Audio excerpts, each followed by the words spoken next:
प्रधानमंत्री का मध्य प्रदेश और राजस्थान दौरा। सतना की जनसभा में पीएम मोदी ने कांग्रेस पर बोला हमला। कहा कांग्रेस के पास राज्य के विकास का कोई रोड मैप नहीं, इसलिए राज्य को बीजेपी और मोदी की गारंटी पर भरोसा। छत्तीसगढ़ में विधानसभा चुनाव के दूसरे चरण के लिए प्रचार जोरों पर। गृह मंत्री अमित शाह कई जनसभाओं को करेंगे संबोधित। रथ सभा में भी होंगे शामिल। रायगढ़ में पार्टी प्रत्याशी के समर्थन में करेंगे रोड शो। मध्य प्रदेश चुनाव में कांग्रेस ने झोंकी पूरी ताकत। प्रियंका गांधी और राहुल गांधी पार्टी के प्रचार में जुटे। सतना में प्रियंका गांधी ने जनसभा को किया संबोधित। जबलपुर और अशोकनगर में राहुल गांधी की जनसभा और रोड शो। उत्तराखंड का 23वां स्थापना दिवस आज। राष्ट्रपति द्रौपदी मुर्मू राजधानी देहरादून में स्थापना दिवस समारोह में बतौर मुख्य अतिथि हुई शामिल। कहा देवभूमि के परिश्रमी लोगों ने कई मानक स्थापित किए। प्रधानमंत्री नरेंद्र मोदी ने दी राज्यवासियों को शुभकामनाएं। लोकसभा की आचार समिति की बैठक में महुआ मोइत्रा की बढ़ सकती हैं मुश्किलें। लोकसभा सदस्यता खत्म करने की सिफारिश को लेकर रिपोर्ट को किया जा सकता है स्वीकार।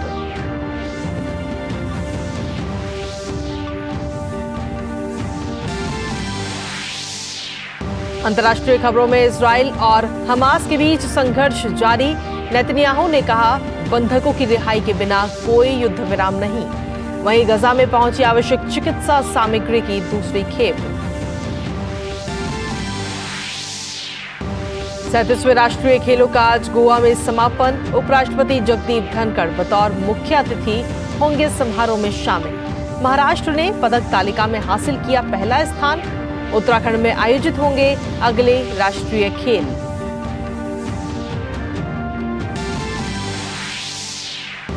और आईसीसी विश्व कप में आज के एक महत्वपूर्ण मुकाबले में न्यूजीलैंड का श्रीलंका से होगा सामना।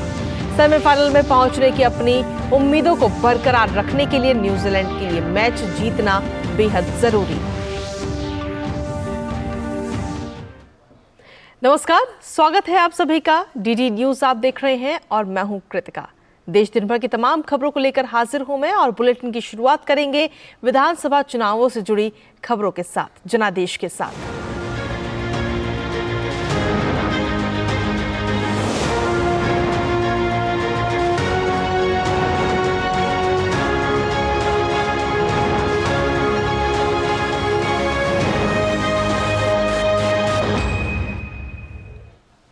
प्रधानमंत्री नरेंद्र मोदी आज भी चुनावी राज्य मध्य प्रदेश और राजस्थान के दौरे पर हैं, जहां आज प्रधानमंत्री सबसे पहले मध्य प्रदेश के सतना पहुंचे। जनसभा को संबोधित करते हुए प्रधानमंत्री ने कहा कि गरीब का बेटा गरीबों के लिए काम कर रहा है। प्रधानमंत्री ने कहा कि कांग्रेस का सिर्फ एक ही काम है, लूट भ्रष्टाचार। ऐसे में जब जनता ने साल 2014 में केंद्र में भाजपा की सरकार को चुना, तब देश में विकास की बयार चली और यही वजह है कि देश के 4 करोड़ गरीबों को घर मिला। अब गरीब का बेटा गरीब के लिए तो काम करेगा, आपके लिए ही तो काम करेगा। आप ही तो मेरा परिवार है। मेरे देशवासियों, ये मोदी है जिसने 4 करोड़ घर बनाए। ये मोदी है, ये मोदी है जिसने 4 करोड़ घर बनाए लेकिन खुद के लिए घर नहीं बनाया है। मेरे परिवारजनों, गरीबों का घर हो, मुफ्त राशन हो, मुफ्त इलाज हो, आज इन पर भाजपा सरकार लाखों करोड़ रुपए खर्च कर रही है। यानी देश का पैसा गरीबों के काम आ रहा है। लेकिन जब कांग्रेस की सरकार थी तब ये पैसा कहां जाता था? तब देश का लाखों करोड़ रुपया 2G घोटाले में जाता था, कोयला घोटाले में जाता था, कॉमनवेल्थ घोटाले में जाता था, हेलीकॉप्टर घोटाले में जाता था। और मोदी ने ये सारे घोटाले बंद कर दिए। वहीं उन्होंने युवाओं से सोच समझकर अपना मतदान करने का भी आह्वान किया। प्रधानमंत्री ने कहा कि उनका एक वोट त्रिशक्ति लिए हुए है, जो कि एक साथ 3 काम करेगा। त्रिविध शक्ति का सामर्थ्य आपके वोट में है। आपका एक वोट यहां फिर से भाजपा की सरकार बनाने जा रहा है। आपका वही वोट दिल्ली में मोदी को मजबूत करेगा और आपका वही वोट भ्रष्टाचारी कांग्रेस को एमपी की सरकार से 100 कुछ दूर ले जाएगा। यानी एक वोट 3 कमाल। और वहीं छत्तीसगढ़ में भी विधानसभा चुनावों के दूसरे चरण के लिए प्रचार जोरों पर है और सभी दलों ने प्रचार अभियान में अपनी पूरी ताकत भी झोंक दी है। जहां केंद्रीय गृह मंत्री और भाजपा के वरिष्ठ नेता अमित शाह आज कई कार्यक्रमों में शिरकत करेंगे। गृह मंत्री अमित शाह जशपुर विधानसभा में जनसभा को संबोधित करेंगे, तो वहीं रथ सभा में भी हिस्सा लेंगे। इसके साथ ही पाथलगांव विधानसभा में रथ सभा में शामिल होंगे। अमित शाह कुनकुरी विधानसभा और चंद्रपुर विधानसभा में भी जनसभा को संबोधित करेंगे। रायगढ़ विधानसभा में भी वो रोड शो करते हुए नजर आएंगे। अब बात करते हैं मध्य प्रदेश की, जहां अन्य दल भी प्रचार में जुटे हैं और कांग्रेस पार्टी ने मध्य प्रदेश चुनाव के प्रचार में अपनी पूरी ताकत झोंक दी है। आज राज्य में पार्टी की राष्ट्रीय महासचिव प्रियंका गांधी और राहुल गांधी ने प्रचार की कमान संभाली हुई है। प्रियंका गांधी ने सतना के चित्रकूट में जनसभा को संबोधित किया। इसके अलावा प्रियंका गांधी रीवा में भी जनसभा करेंगी। वहीं आपको बता दें कि राहुल गांधी की अशोकनगर के नई सराय विधानसभा में चुनावी रैली है, साथ ही जबलपुर में जनसभा और रोड शो भी करेंगे। अब बात करते हैं राजस्थान की, जहां विधानसभा चुनावों के लिए उम्मीदवारों के नाम वापस लेने की आज आखिरी तारीख है। राज्य में कुल 200 सीटों के लिए इस महीने की 25 तारीख को मतदान होगा, जिसके बाद में 3 दिसंबर को मतगणना की जाएगी।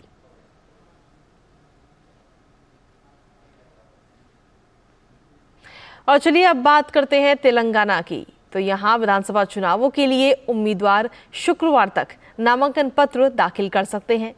नामांकन पत्रों की जांच 13 तारीख को होगी। विधानसभा चुनाव के लिए इस महीने की 15 तारीख तक नाम वापस लिए जा सकते हैं। बता दें कि राज्य में कुल 119 सीटों के लिए इस महीने की 30 तारीख को वोट डाले जाएंगे। तेलंगाना में विधानसभा चुनाव के लिए चुनाव प्रचार तेज हो चुका है और सभी प्रमुख राजनीतिक दलों के शीर्ष नेता भी अपनी पार्टी के उम्मीदवारों के समर्थन में लगातार विभिन्न निर्वाचन क्षेत्रों का दौरा कर रहे हैं और मतदान करने की अपील कर रहे हैं।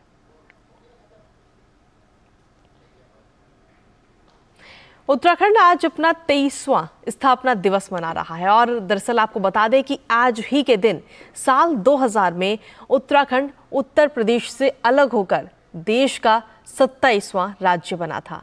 राज्य स्थापना दिवस को लेकर राज्य में विभिन्न कार्यक्रम भी आज आयोजित किए जा रहे हैं, जहां राज्य स्थापना दिवस समारोह का मुख्य कार्यक्रम देहरादून में पुलिस लाइन में आयोजित किया गया, जिसमें राष्ट्रपति द्रौपदी मुर्मू, उत्तराखंड के राज्यपाल लेफ्टिनेंट जनरल गुरमीत सिंह और उत्तराखंड के मुख्यमंत्री पुष्कर सिंह धामी शामिल हुए।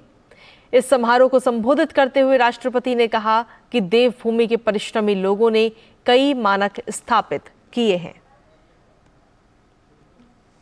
वहीं देहरादून के पुलिस लाइन में स्थापना दिवस के अवसर पर कई कार्यक्रम भी आज आयोजित किए गए, जिसमें सरकार की योजनाओं और राज्य की संस्कृति की एक झलक भी हमें देखने को मिली। उत्तराखंड का जौनसारी जनजाति क्षेत्र ग्रामीण महासुदीर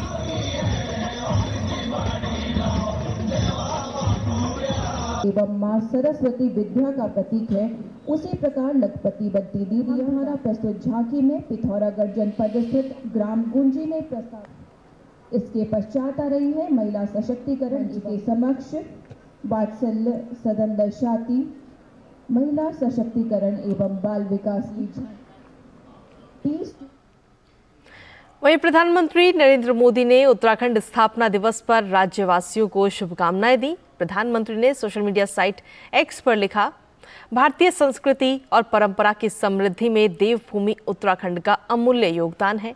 प्राकृतिक पर्यटन के लिए प्रसिद्ध इस प्रदेश के मेरे सभी परिवारजन अत्यंत परिश्रमी होने के साथ साथ बेहद पराक्रमी भी हैं। आज राज्य के स्थापना दिवस पर उन्हें मेरी बहुत बहुत शुभकामनाएं।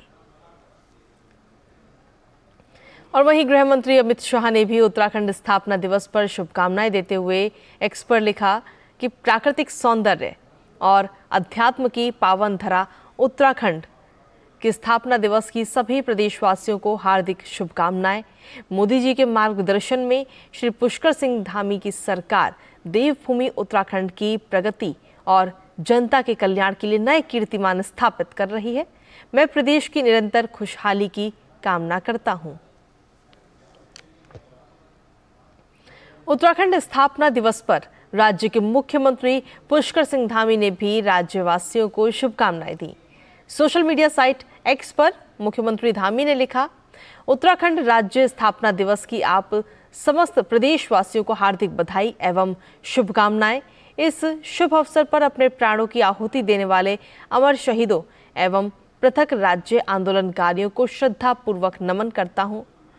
जय हिंद, जय उत्तराखंड। वहीं रक्षा मंत्री राजनाथ सिंह ने दीपावली से पहले पूर्व सैन्य कर्मियों को बड़ा तोहफा दिया है। रक्षा मंत्री ने मंत्रालय को one rank one pension scheme के तहत भुगतान की तीसरी किस्त जारी करने का निर्देश दिया है। इन कर्मियों को स्पर्श प्रणाली के जरिए भुगतान किया जाएगा।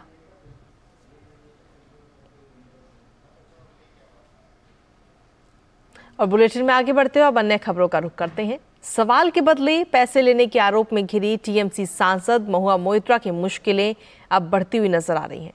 सूत्रों के मुताबिक लोकसभा की एथिक्स कमेटी की आज होने वाली बैठक में महुआ की लोकसभा सदस्यता खत्म करने की सिफारिश को लेकर रिपोर्ट को स्वीकार किया जा सकता है।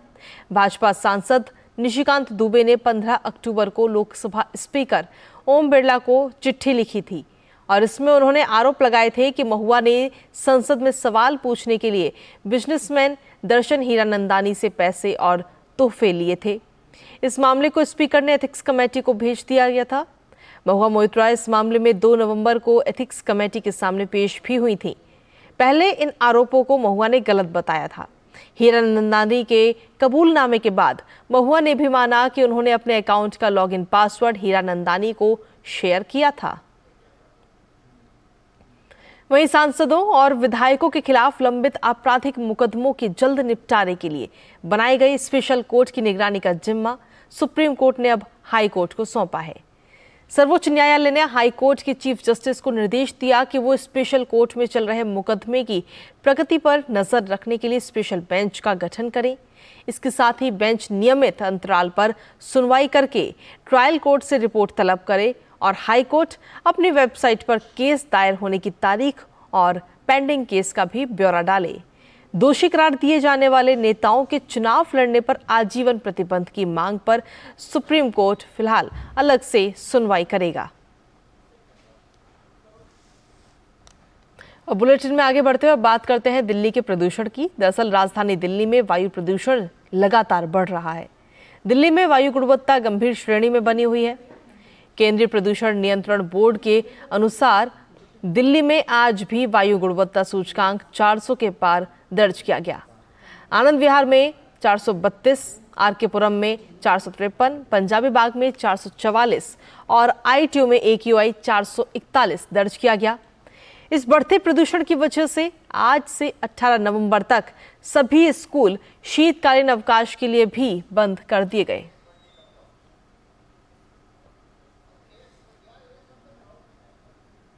नोज से एंटर कर रहा है ना, तो चेस्ट में भी प्रॉब्लम हो रही है। हमारे कुछ मतलब टीम के मेंबर वो भी बीमार हो गए हैं। पोल्यूशन की वजह से धुंधला धुंधला दिखाई दे रहा है, कुछ ज्यादा तो दिखाई नहीं हो रहा। तो उसके वजह से हमको आंखों में जलन और जैसे कि हार्ट में प्रॉब्लम भी हो जाएगी इससे, जिसे सांस लेने में अब अंदर इनहेल नहीं कर पा रहे हम। और जो ओल्ड एज लोग हैं वो तो पोल्यूशन की वजह से तो वो लोग और निकल नहीं पा रहे, घर पर ही है। बहुत ज्यादा पोल्यूशन है।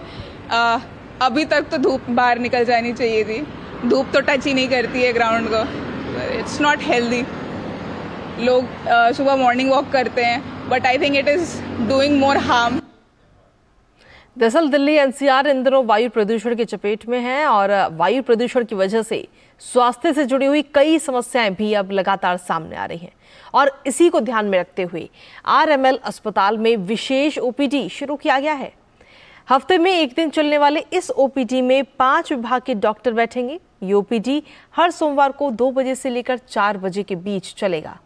इस विशेष ओपीडी के मामले पर आरएमएल के एमएस डॉक्टर अजय शुक्ला से खास बातचीत की हमारे संवाददाता नितेंद्र सिंह ने। आपको सुनवाते हैं।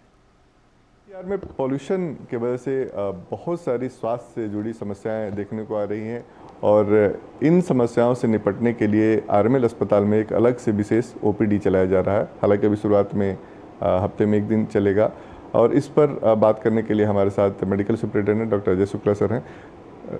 डॉक्टर शुक्ला, क्या ओपीडी ज़रूरत क्यों पड़ी ओपीडी की अलग से? ऐसा है कि पोल्यूशन जो है ना, एक तो अराउंड दिवाली पीक करता है हर साल, तो इस सीज़न में काफ़ी केसेस बढ़ जाते हैं पोल्यूशन से रिलेटेड। दूसरा क्या है कि पोल्यूशन जो है ना केवल एक हिस्से को नहीं शरीर के अफेक्ट करता है, केवल आपके लंग्स नहीं अफेक्ट होते हैं, different parts of the body जो कंटैक्ट में आती हैं पोल्यूटेंट्स के, वो सारी अफेक्ट होती हैं। तो लंग्स हो गया, आपका अपर रेस्पिरेटरी ट्रैक्ट हो गया, कान नाक गले ये एरियाज़, आँखें, आपकी स्किन जो त्वचा है, आपका दिमाग, ये सब चीज़ें अफेक्ट होती हैं पोल्यूटेंट से। तो इस वजह से हमने सोचा कि एक वो मल्टी डिसिप्लिनरी जो है ओपीडी होनी चाहिए जिसमें ये सारे अलग अलग जगहों के प्रॉब्लम्स जो हैं पोल्यूशन की वजह से एक ही जगह देखें। ये ओपीडी कब शुरू होगा, कितने देर तक चलेगा और कैसे लोग रजिस्ट्रेशन कराएं? तो ये ओपीडी अभी तो हमने मंडे रखी है एंड 1 से 2 के बीच में रजिस्ट्रेशन होगा और 2 से 4 के बीच में डॉक्टर्स मरीज़ों को देखेंगे। अगर आपको कोई दिक्कत आ रही है पोल्यूशन से रिलेटेड तो निश्चित तौर पे आपके लिए विशेष क्लिनिक खुला हुआ है आरएमएल अस्पताल में। मंडे को भी सप्ताह में एक दिन 2 से 4 के बीच आप आकर के दिखा सकते हैं। 5 विभाग के डॉक्टर बैठेंगे और जो भी आपकी समस्या है उसका वो निदान करेंगे। कैमरामैन योगेश के साथ नितिन सिंह, डीडी न्यूज़, दिल्ली। और चलिए बुलेटिन में बढ़ते हैं आगे। छोटे और घरेलू उद्योगों को बढ़ावा देने के लिए प्रधानमंत्री नरेंद्र मोदी ने कोरोना काल में वोकल फॉर लोकल का मंत्र दिया था और इस मंत्र का अब जो असर है वो भी दिखने लगा है। दरअसल इस बार दीपावली में बाजार स्थानीय उत्पादों से सजे हुए हैं, तो वहीं खरीदार भी लोकल उत्पादों को हाथों हाथ भी ले रहे हैं। पेश है बिहार के वैशाली से हमारी ये खास रिपोर्ट। वैशाली में दीपावली पर स्वदेशी वस्तुओं से बाजार पटा हुआ है। कोई मिट्टी के लक्ष्मी गणेश खरीद रहा है तो कोई घर को अलग लुक देने के लिए मिट्टी का लैंप पसंद कर रहा है तो कोई मुखौटा। विभिन्न प्रकार की आकृति खरीदने में लोग व्यस्त हैं। पहले इन्हीं बाजारों में चाइनीज लाइटों और मूर्तियों की भरमार हुआ करती थी, लेकिन आज हर जगह स्थानीय कलाकारों की बनी मूर्तियां बिक रही हैं। कि काम जो चल रहा है बहुत पुराना चल रहा है, बाप दादा के समय से ये काम चल रहा है। हम लोग भी होश हुए तो ये काम धंधा आगे भी बढ़ा है और आगे के लिए हम लोग का कोई ऐसा मतलब पूंजी बढ़ाने के लिए कोई ऐसा चीज़ नहीं हमको सरकार से कोई बेनिफिट मिल रहा है, ऑफर कोई चीज़ मिले कि आगे प्रोस धंधा आगे बढ़ सके। इस बार दीपोत्सव पर प्रधानमंत्री के वोकल फॉर लोकल का नारा गूंज रहा है। हर जगह हस्त निर्मित वस्तुओं की भरमार है। वहीं विक्रेताओं का कहना है कि 100 रुपए की मूर्ति से लेकर हजारों रुपए की मूर्तियां रोजाना बाजार में बिक जाती हैं, तो वहीं लाखों के सजावट के सामान भी बिक रहे हैं। पहले जहां हाजीपुर के बाजारों में दूसरे राज्यों से लाकर मूर्तियां बेची जाती थीं, वहीं इस बार स्थानीय कलाकारों की मूर्तियां दूसरे राज्यों में बिक रही हैं। और चलिए खबरों में बढ़ते हैं आगे। वहीं कटिहार में भी लोग वोकल फॉर लोकल को बढ़ावा देते हुए स्थानीय शिल्पियों के सामान की जमकर खरीदारी कर रहे हैं। इस पर पेश है हमारी ये खास रिपोर्ट। देश में दिवाली मनाने की जोर शोर से तैयारियां चल रही हैं। इस बीच पीएम नरेंद्र मोदी ने स्थानीय उत्पादों के उपयोग को प्रोत्साहित करते हुए सोमवार को एक वीडियो जारी किया और कहा कि वोकल फॉर लोकल आंदोलन देश भर में गति पकड़ रहा है। सोशल मीडिया एक्स पर साझा किए गए एक वीडियो में प्रधानमंत्री ने लोगों से ये सुनिश्चित करने का आह्वान किया कि त्योहारों के दौरान उनकी प्राथमिकता वोकल फॉर लोकल होनी चाहिए। साथियों, हमारे त्योहारों में हमारी प्राथमिकता हो वोकल फॉर लोकल और हम मिलकर उस सपने को पूरा करें। हमारा सपना है आत्मनिर्भर भारत। ऐसे प्रोडक्ट को खरीदते समय यूपीआई डिजिटल पेमेंट सिस्टम से पेमेंट करने के आग्रही बने और उस प्रोडक्ट के साथ या उस कारीगर के साथ सेल्फी नमो ऐप पर मेरे साथ शेयर करें और वो भी मेड इन इंडिया स्मार्टफोन से। मैं उनमें से कुछ पोस्ट को सोशल मीडिया पर शेयर करूंगा ताकि दूसरे लोगों को भी वोकल फॉर लोकल की प्रेरणा मिले। कोरोना से पहले लोग सिर्फ धार्मिक मान्यता को मानते हुए अपने घरों में 5, 11 या 21 दीपक जलाया करते थे, लेकिन पीएम के वोकल फॉर लोकल का असर अब बाजारों पर भी दिखने लगा है। खरीदार 10 से 12 दर्जन दिए खरीद कर ले जा रहे हैं। दिए खरीद कर रहे लोगों का कहना है कि मिट्टी के दिए की खरीद से असली दिवाली कुंभकारों के घर बनेगी, साथ ही हमारा घर भी दियों की रोशनी से जगमग हो जाएगा। देखिए, लोगों को इसमें चाहिए भी कि अब वो समय चला गया हम लोगों का जब हम चाइना का सामान का खुलकर प्रयोग करते थे। आज के दिन में हम लोगों को ये दिया हम लोग आज देखिए लोग खरीद रहे हैं, यहाँ पे मिट्टी का बना हुआ दिया। इससे देखिए कितना फ़ायदा है कि ये भी तो आखिर 2 पैसा कमाते हैं इससे, इनके घर भी तो आखिर दीपावली में दीप जलेगा। तो सबके लिए हम लोगों को सोचना चाहिए, तो ये एक अच्छी पहल है। दिवाली का त्यौहार आते ही कटिहार में कुम्हारों के चाक तेजी से चलने लगे हैं। रोज कुम्हारों का परिवार दिन रात एक करके दिए और खिलौनों के साथ ही मूर्तियां बनाने में लगा हुआ है। स्थानीय कुम्हारों का कहना है कि बाजार में दियों की डिमांड बढ़ गई है, इसलिए वो 24 घंटे दिए बनाने में लगे हुए हैं। वहीं कुम्हार पीएम मोदी का धन्यवाद कर रहे हैं कि उन्हें केंद्र सरकार के सौजन्य से इलेक्ट्रिक चाक उपलब्ध कराया गया है, जिससे वो पहले के मुकाबले तेजी से दिए, कलश और खिलौनों का निर्माण कर पा रहे हैं। फायदेमंद तो बहुत ज़्यादा हुआ ये बिजली का चाक केंद्र सरकार के द्वारा जो हम लोगों को मिला है ये इलेक्ट्रिक चाक, तो हम मजदूरों कुम्हार लोगों के लिए बहुत फायदेमंद, बहुत बढ़िया है। क्या डिमांड है मार्केट में? मार्केट में चल रहा है, डिमांड है दिया का। डिमांड है कितना बना लेते हैं दिन भर में दिया? कितना आप लोग बना लेते हैं? 500-600 बना लेते हैं। रविवार को पूरे देश में दीपावली मनाई जाएगी। ऐसे में इस बार पिछले साल के मुकाबले हस्त निर्मित दिए, मूर्तियों और खिलौनों की बिक्री में 40% का इजाफा होने की उम्मीद है, जिससे 60,000 करोड़ रुपए का कारोबार होने का अनुमान है। तो आइए दीपावली पर मिट्टी के दियों का उपयोग करके वोकल फॉर लोकल को बढ़ावा दें। इससे जहां स्थानीय लोगों को रोजगार मिलेगा, वहीं पर्यावरण में भी सुधार आएगा। कटिहार से कुमार मुकेश चौधरी की रिपोर्ट, दूरदर्शन समाचार, पटना। और चलिए बुलेटिन में बढ़ते हैं आगे और अब खबरें अंतर्राष्ट्रीय जगत की, जहां इजराइल हमास संघर्ष जो है अभी तक रुकने का नाम नहीं ले रहा। और इसी बीच इजराइल के प्रधानमंत्री बेंजामिन नेतन्याहू ने यरूशलेम में युद्ध प्रबंधन कैबिनेट बैठक बुलाई। इजराइल में हमास के हमलों से अभी तक हजारों की मौत हो चुकी है। वहीं फिलिस्तीनी अधिकारियों का कहना है कि अब तक 1500 के करीब लोग मारे गए हैं, जिनमें से 40% बच्चे भी हैं। और इसी के साथ फिलहाल मेरे साथ इस बुलेटिन में इतना ही। ब्रेक के उस पार देखिए हमारा खास कार्यक्रम एक्सप्रेस 100 सहयोगी संध्या के साथ। नमस्कार।